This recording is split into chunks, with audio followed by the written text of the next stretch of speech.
At ayun na nga guys, ayan, kita nyo yung mga poging mga bata ni Kuya Mike dyan, so ito yung na sa video natin dyan. So nagwo-workshop po sila.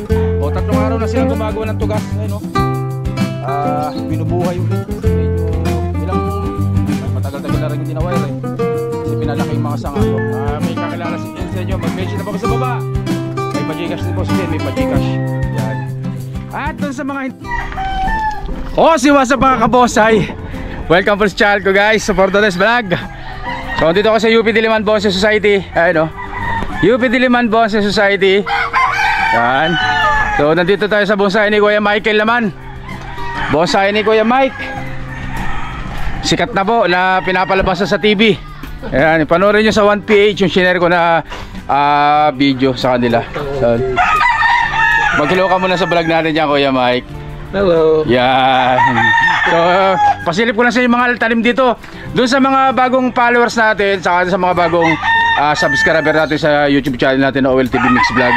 Baka meron pang hindi nakapanood ng mga video ko. Balikan nyo po yung mga lumang video, makikita nyo yung mga bonsai na share ko dyan, mga bonsai ni Kuya Mike. Pero ngayon papasilip ko sa inyo, ayun nagwo-workshop sila dito mga kabonsai. So yung guys, natin patigal na pasukan na intro ko. Kaya intro, pasok!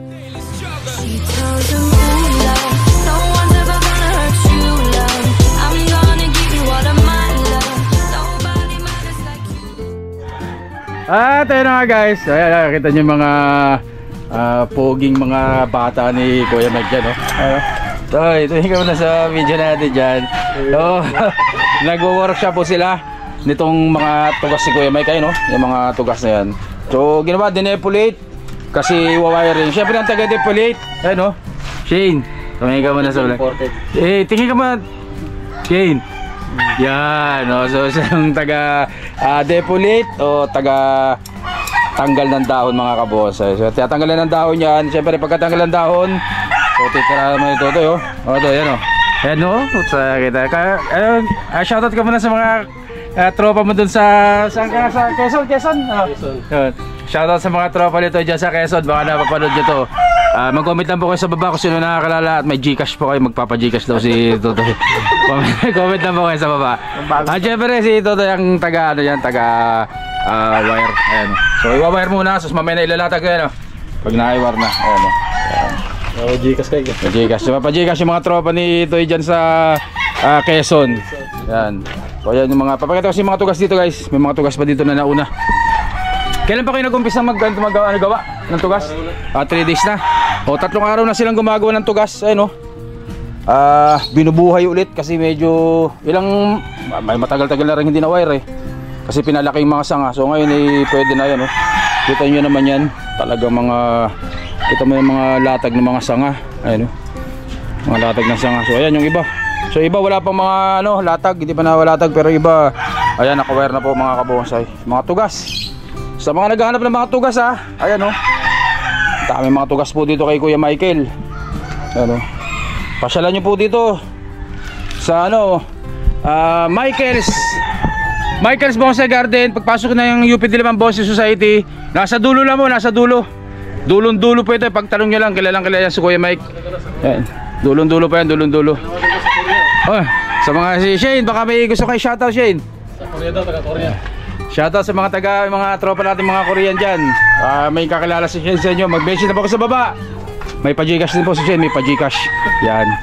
At dun sa mga hindi pa nakakita ng mga bantigi ni Kuya Michael, ayan na po. Ayan na. Para madumi yung camera natin. Punasan nga muna natin yung camera natin. Madumi ata. Ayan, mga bantigi ni Kuya Mike. Ayan. Sa mga hindi pa po nakapanood ng mga vlog ko dito, so marami na akong vlog dito sa bantigian ni Kuya Mike. Yan. So sa lahat po na nagbobonsai po dito sa UP Diliman, napakaraming pong mga nagbobonsai dito. Si Kuya Mike lang po ang may pinakamarami, pinakamagaganda at pinakamalalaking mga bantigi, mga kabonsai. So yung iba bagong wire mga kalbo.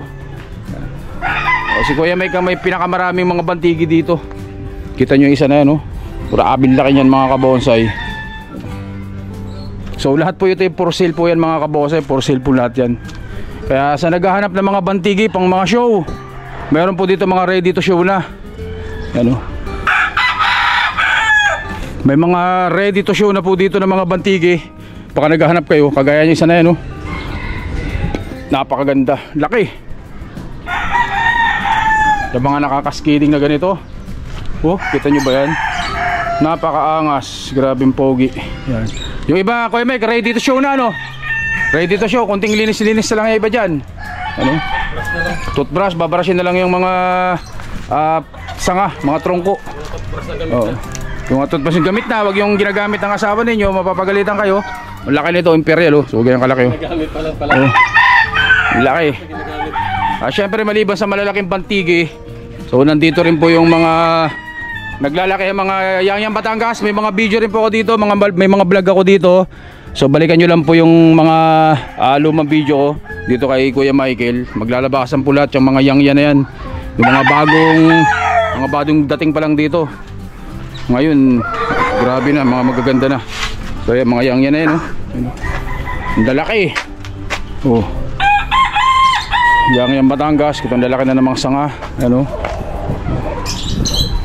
Pa. Yang Batangas pa rin.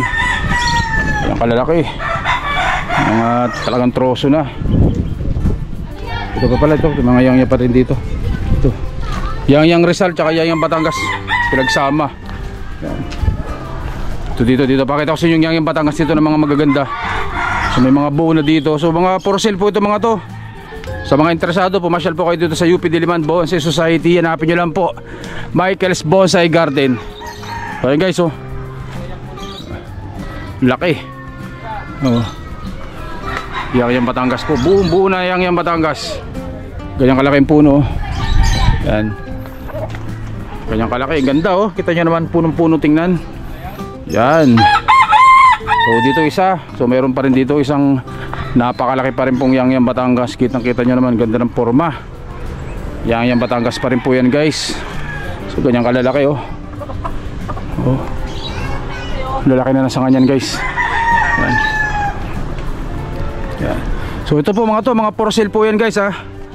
Mga for sale yan. Yan. Binibenta po lahat yung mga yan. Kaya doon sa naghahanap ng mga malalaki, mga malalaking Yang Batangas, ayan, oh. Kita nyo naman ang itsura. Nakapading-pading na po mga yan. Pasyalan nyo lang po dito sa UP Diliman Bonsai Society. Michael's Bonsai Garden po yan guys. Daming bonsai dyan. Ito, Yang pa rin to. Nag-ano na sila, nag-setback na. Nakuha na yung gustong sanga. Nag-setback na, mga bagong puto lang po yan, oh.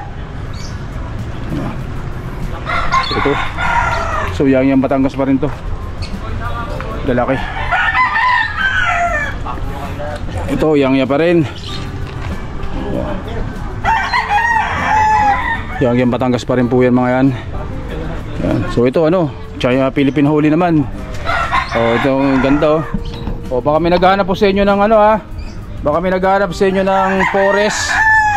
Yan, meron po dito isang dipa yung haba, puro kalyos po yan. 1, 2, 3, 4, 5, 6, 7, 8, 9, 10, 11, 12, 13, 14, 15, 16, 17, 18, 19, 20, 21, 22, 23, 4, 5, 6, 7, 8, 9, 30, 1, 2, 3, 4, 35 na piraso na puno sa isang paso. Kita ang gandang tingnan, no? Napakaganda. Kalyos po lahat yan, kalyos yan guys, kalyos na forest. Forest style na kalyos. Ano? Oh, meron ding medyo maigsi. Ito naman 1, 2, 3, 4, 5, 6, 7, 8, 9, 10, 11, 12, 13 peraso. Oh, ganyan din ang pormahan niya. Kalyos din po yan mga kabonsai. So papakita ko sa inyo, pasilip na lang po, ha. Ayan po yung mga ibang, ito mga bluebell, oh. Ito cascading, nakakaskade na bluebell. Yan, oh. Ito nyo naman ang itsura nyo. Napakaganda. Oh. Tutugas. Malaking tugas din dyan, oh. Ayan. So ayan po, pasilip na lang po sa mga halaman ni Kuya Mike dito. Sarap sana kung may drone. Kung kitang-kita nyo, oh, may naka-full cascade dito na kulasi, ano. Kita yung pagka-cascade, ano, hanggang sa baba. Kulasi. Oh. So lahat po yan ang mga nakikita nyong halaman dyan, lahat po yan ay pambenta.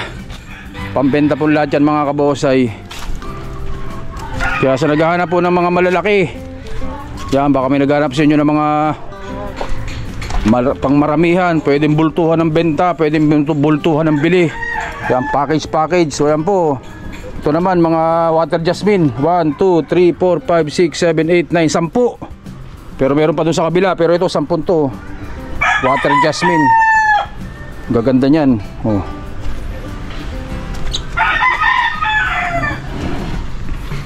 Pasilip lang, pasilip. So dito pa rin yan kay Kuya Mike sa Michael's Bonsai Garden. Uy! May pumutok dun. Poste yata ng kuryente. Ayan. Atoy. Seryoso. So yung mga tropa nito diyan sa Quezon ha. Mag-message po kayo sa baba. Anong pangalan ninyo? Taga saan kayo dyan? Paano nyo nakilala si Totoy? May pa-Gcash po yan mga kabonsay. Yan. O sige guys, dito lang po muna. Stay safe. Siyempre God bless us all po mga kabonsay. Maraming salamat po ulit. Thank you.